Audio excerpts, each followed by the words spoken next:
I used to think that I wanted a Viking funeral when I died, burning boat being pushed down the river and all that. And then I learned what a Viking funeral was actually like, and yeah, it is not for me. In fact, there's only one aspect that I think I would enjoy, and that is the copious amounts of food. Specifically, these round loaves of bread, which were baked especially to be burned or buried with the mighty Viking. So thank you to Factor for sponsoring this video as I tell you what a Viking funeral was actually like. This time on Tasting History.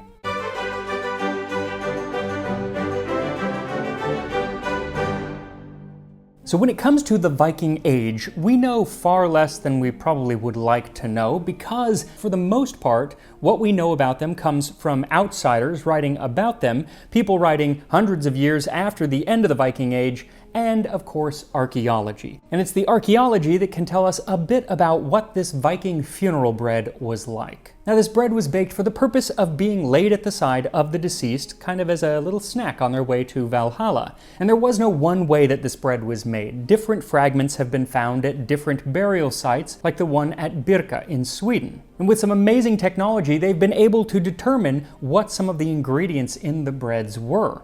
Most of them were made up of a combination of different flours that were sifted to be very, very fine, kind of the most expensive flour that you could get. Each loaf was a combination of different flours like barley, oat, wheat, rye, and even ground up peas. And then there was usually some sort of seed, like flax seed, added as well. And then for the liquids, sometimes it was done with water, but more often it was some sort of dairy, like milk or butter or whey or buttermilk, or blood, because baking bread with blood is an excellent way to preserve the blood, and I've actually already made Viking blood bread on the channel before, so I have opted to use buttermilk because it's a lot easier to find than blood, and I've already done it. So for this recipe, what you'll need is 1 cup or 120 grams of rye flour, 1 cup or 120 grams of whole wheat flour, 3/4 cup or 80 grams of oat flour, 1.5 teaspoons of salt, 2 tablespoons of flaxseed, and 3/4 cup or 175 milliliters of buttermilk. Now, like I said, this bread was meant to be eaten by the deceased on their journey to the afterlife, very Egyptian. But since I am a living person, I do need something a little bit more substantial, which is why I made a wonderful lunch from today's sponsor, Factor. Factor, which is owned by HelloFresh, delivers chef-crafted, ready-to-eat meals right to your door. They're never frozen, always fresh, and they only take about 2 minutes to make. They're perfect for me because usually after being in the kitchen all day cooking for the show, I don't have the energy to cook anymore and I don't want to do takeout every night, so I can just take one of these Factor meals, pop it in the microwave, and it's ready to eat in a couple minutes. Super flexible. Also flexible are their plans where you can get from 4 to 18 meals per week, and they have an amazing variety. 35 weekly options with meals for everyone, whether you're vegetarian, keto, vegan, or looking for extra protein, like in the Parmesan artichoke and shredded chicken casserole with broccoli, which is a particular favorite of mine. So head to factor75.com or click the link in the description and use my code TASTINGHISTORY50 to get 50% off of your first Factor box, plus 20% off of your next month of orders. That's TastingHistory50 at Factor75.com for 50% off of your first box plus 20% off of your next month of orders. Now, while you can prepare a Factor meal in about 2 minutes, it does take a little bit longer to make some Viking bread, but not as long as you might think, because you'll notice that this was unleavened. I didn't add any leavener into the ingredients, and so it was an unleavened flatbread, which doesn't take that long to make, about 20 minutes from start to finish. All you do is mix your chosen flours together, add in the salt and the flaxseed, and then pour in your buttermilk, and start to work everything together until it forms a dough. What you're looking for is a fairly dry dough. You want it to kind of come together so you can knead it well. Now, usually I only knead bread for maybe like 15 minutes by hand, but because of the low gluten content in these flours, I had to knead this for about 25 minutes before it became smooth enough that I could divide it up into a dozen pieces. Then form the dough into a ball and roll it out into a little pancake a little bigger than the size of your palm. Should be fairly thin, but not as thin as a tortilla, even though these do kind of end up looking like little burnt tortillas. Then you can either bake these out on an open fire, like on a stone, or if you have a kitchen, which most Vikings would not have had a kitchen, but if you have a kitchen, then you can just put a dry pan on your stove and cook them on there. So heat it over medium-high heat, then toss on a loaf and let it cook. It only takes about 45 seconds to 1 minute on one side, and then you can flip it. You should see a bit of coloring, maybe even some char on that cooked side, and you'll know that the second side is done when it starts to puff up. Then take it off the heat and let it cool for just a moment before you poke a hole through the middle. I used a chopstick. Now why, you may ask, am I poking holes in my bread? That is because that's how many of the loaves were found in these burial sites. They were found with holes in the center and then strung through on a ring like this. And they were usually metal, like either iron or some other sort of metal ring. And they're not entirely sure why this was. One theory is that this is how they were hung in daily life, though they would have been hung on a string of like flax or hemp, something cheap. But when you have like a Viking chief, you're not going to just give them a hemp rope, you're going to give them something nice with metal. So that's how you do it. So now that we know how to make this bread, I think we need to take a closer look at the event that the bread was made for, the Viking funeral. The Viking funerals that you see on TV and film are usually a body being put onto a boat and then set out into a river and lit with a fiery arrow of some sort and letting it blaze. And while it's impossible to say that that never happened, it's unlikely that it was at least a common practice because as the ship sank and burned, it wouldn't have burnt everything completely. The water would have extinguished it, and so you'd probably end up with like a half-charred corpse just bobbing along in the water. That's very undignified. But this wasn't completely just made up out of thin air.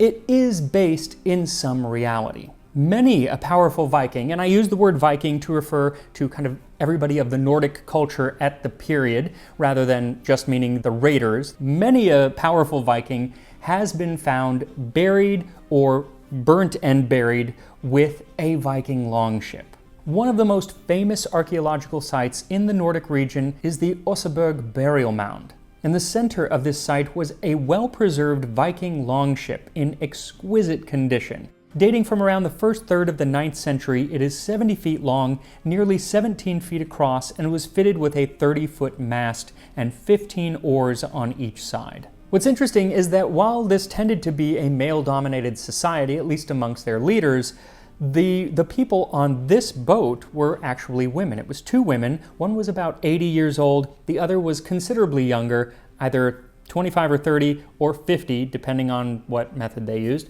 And they were both dressed in a way that it's kind of hard to tell which had a higher social status. But they were buried with a lot of fancy grave goods. These are the things like the bread and the ale and other food, as well as daily objects meant for the journey to the afterlife, like a highly decorated sleigh, a cart, bedposts, wooden chests, and a bucket with a brass and cloisonné ornament of a man sitting in a position which has earned the artifact the name of the Buddha bucket. Now, not everybody would get a fancy longship like this for their burial. You had to be pretty important. Even some high-ranking warriors were just buried or burned with their sword and their shield. That was enough for them. But then there was also this kind of like middle tier where you got a longship, kind of. It was made out of stones. Several of these burial sites have been found and are often the resting places of dozens or even hundreds of people. Now, what exactly was happening at these funerals is kind of hard to suss out because, one, they were taking place over many, many years in many, many different places, but also they weren't writing down like exactly what was happening. So we're relying on much later authors who are usually writing in the form of myth or foreign authors who maybe don't exactly understand what they're watching. For instance, the Icelandic poet Snorri Sturluson, who was writing hundreds of years after the end of the Viking Age and was clearly writing myth, he described several funeral practices of the Nordic people. Like in the Prose Edda, he talks about how people needed to have their fingernails and their toenails cut before they were buried because it would stop Naglfar from being constructed. Naglfar being a ship entirely made of the fingernails and toenails of the deceased that was supposed to come ferry different monsters to battle the gods at Ragnarok. No nails, no Ragnarok. He also described some of the post-funeral feasts that they would have, and again, they're clearly mythological, but there was probably some basis in reality. Then the funeral feast was held for the Niflungs, and at this feast Gudrun had mead poured into the flagons for King Atli. There was no lack of strong drink there, so that most of the company had fallen asleep where they sat. But what I left out was the definitely mythological part of the flagons being made of Gudrun's own sons' skulls, because they didn't drink out of skulls, they drank out of horns and cups, just like regular people. But they did drink a lot at these feasts, so that part is based in reality. Both the funeral ale and the feasts themselves were known as the Stjond, and it tended to take place 7 days after a person had died. While participating in ritual drinking, it was a time for new oaths to be sworn and a time for the heirs to receive their inheritance. But this is something that took place after the funeral, and I want to know what it was like at the Viking funeral. And for that, we really have one well-written source that kind of describes it all happening. But it comes with a lot of caveats. First of all, it's describing a Viking funeral amongst the Rus, who were people who had been Vikings up in Norway and Sweden and had moved south into what is now Russia. It's where we get the name Russia. But it had been about 100 years since they had done that, so it's unclear kind of if their practices had intermingled with those people who were already there. Also, it's written by someone who is foreign and probably doesn't know exactly what he's watching. He didn't speak the language. He did have an interpreter, but we don't know how well that interpretation went. We just don't know.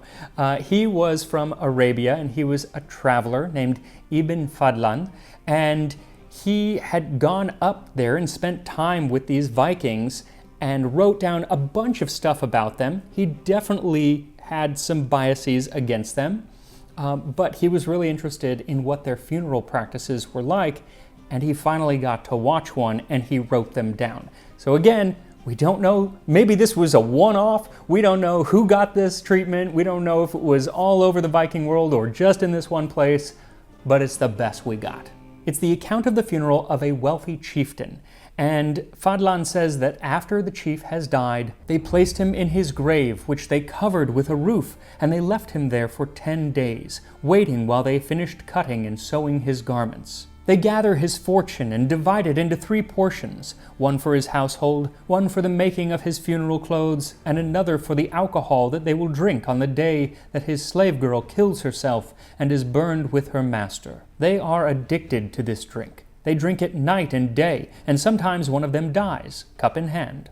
Now exactly what this drink was, he doesn't say. He actually calls it nabid, which is an Arabic drink that at the time was made from like fermented dates or raisins and could be intoxicating, but they wouldn't have had that where he's writing this, so he's probably just saying it's an intoxicating drink. So maybe it was some sort of ale or kvass or mead, who knows, but it was definitely intoxicating. So in addition to the drinking, he says that they are preparing to make him clothes, and that is definitely a practice that was popular up in the Nordic countries around this time as well. And because he's a wealthy man, they are fancy clothes. The finest trousers, leggings, boots, and tunic, and a silk caftan with gold buttons, and a peaked cap covered with sable. And then he mentions the slave girl, and this would have been one of the thralls that belonged to the dead man. And Ibn Fadlan says that the thralls are approached and asked which of them offers to be sacrificed with their master. And invariably, one of them agrees. And once they have spoken, the words are binding, and there is no turning back. If they wanted to change their mind, they would not be allowed to. It is usually the girl thralls who offer to die.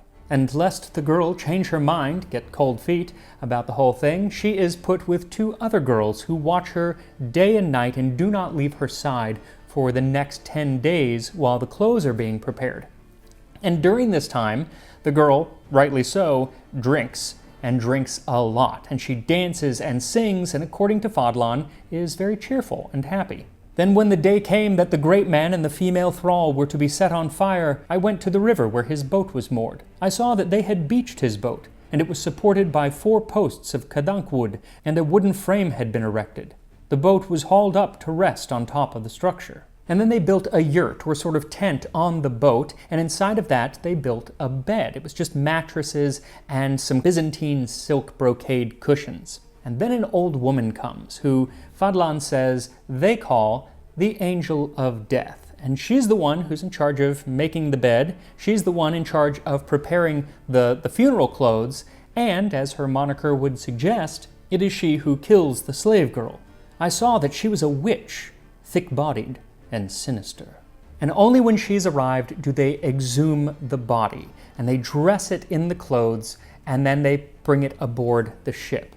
And around it, they start to lay the grave goods. And first, it's food. It's things like the alcohol and meat and onions and basil, he says, is there, and different fruit, and of course, lots of bread. Then come the animal sacrifices. First, it's his dogs, then 2 horses and 2 cows and 2 chickens. They're all cut up and thrown up onto the boat. And then the girl arrives.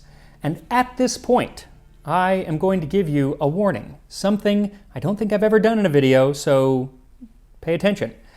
If up to this point you have felt squeamish at all or uncomfortable, it's going to get worse. So go to the part of the video where I'm tasting the bread. If you're uncomfortable, skip ahead. The slave girl who wished to be killed came and went, entering one yurt after another. The owner of the yurt would have intercourse with her and say, "Tell your master that I did this out of your love for him." By the evening, the girl came and arrived at the boat, and they put her on something that he says looked like a door frame. And then they lifted her up into the air 3 times. And the first time, she said that she could see her mother and father who had passed. And then the second time, she said that she could see all of her dead relatives and her ancestors. And the third time they raise her up, she says that she can see paradise itself, and there is her master, and he is calling for her, and she is ready to join him. Then she too goes up onto the boat, and she takes off all of her jewelry, her rings and bracelets, and she gives some of them to the Angel of Death, and then she gives the rest to the 2 girls who have been with her, who, Ibn Fadlan now tells us, are the daughters of the Angel of Death, angels in training, I guess. And so they take all of her worldly goods, and then she drinks. She drinks a lot. She drinks so much that Fadlan says that she's in a stupor and she can't even walk right, and she has trouble making her way into the tent. But the old woman helps her, and she goes into the yurt. Then the men begin to strike their shields with their staves to drown out her cries, so that the other thralls would not be frightened and not wish to die with their masters. Then 6 men enter the yurt and lie with the girl, and then she lay beside her master. The Angel of Death came and put a rope around her neck and gave the 2 ends to 2 men to pull on. Then she advanced with a broad-bladed dagger and began to plunge it between the girl's ribs again and again as the 2 men strangled her until she was dead. Then the dead man's closest male relative came forward and picked up a stick, which he lit at a fire. He walked backwards, completely naked. He set fire to the wood beneath the boat. The people came forward with sticks alight with fire and threw them upon the wood. The wood caught fire, then the boat, the yurt, the dead man, the girl, and everything else on board caught fire. A fearsome and violent wind began to blow. The flames grew higher and higher and blazed fiercely. While Ibn Fadlan is watching this take place, a Viking near him starts to tell him why they burned and cremated their bodies rather than burying them. And he's actually kind of rude about the whole thing, but he tells him why they do this. We burn them in the fire in an instant, so that at once and without delay they enter paradise. The wind will come to take him away within an hour. And indeed, not an hour had passed before the ship, wood, girl, and master were no more than ashes and dust. So this story may seem a far cry from food history. You came here for food history, and it is in many ways, but it's not really, because what I've found is while I do research on food, I'm always coming across these stories that are so interesting, but are real, have nothing to do with it, except that they do, because they're always intertwined. Yes, the food is a bit player, but just as important as it is, as the Vikings said, that the chieftain is able to float away on the wind to Valhalla, it's just as important that he has food and drink and sustenance to take with him. And they believe that when he gets to Valhalla, he's going to go to Odin's mead hall and feast with all of the other dead warriors that went before him. And it's one reason that I love food history, because it is integral to all of the stories I end up reading. And it kind of gives that tie to someone who lived so long ago. Like, I have nothing in common, really, with a Viking chieftain from the 10th century, except that I do, because I eat. He ate, I eat. And so it's really cool that on the show I can eat what he was actually going to eat, or a version of it. And that is this bread that was made specifically for Viking funerals. Now, I did eat some right when I took it off of the griddle, and it was nice and warm, but now it's been a few minutes, so now it's about room temperature, but still, it's nice and soft. If you bake it longer, it eventually will become more like a cracker, but I wanted it nice and soft, so here we go.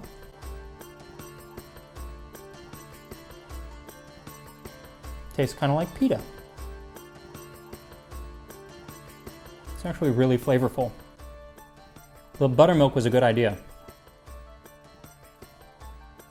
And because of all those different flours involved, it's so much more complex. It has a lot more depth than just plain wheat bread. I do think that it would be great with some butter. And they ate a lot of butter. Butter was a big thing in Nordic culture, in Viking culture, because that was kind of a show of wealth, was having butter. So yeah, I'll probably put some butter on this and try it again later, but everything is better with butter. Now, I am going to include links to both a video that kind of tells more of the narrative of Ibn Fadlan's time with the Vikings, as well as a link to all of his writings on the subject that you can go read. It's really interesting, but it's, you know, some of it's a little bit graphic, like I said. But this is the kind of stuff that you'll get if you sign up for the Tasting History newsletter by visiting tastinghistory.com. Extra little things that I come across while doing research for different videos. And yeah, I have lots more Viking videos, so I'll put a playlist to those if you haven't seen them, and I will see you next time on Tasting History.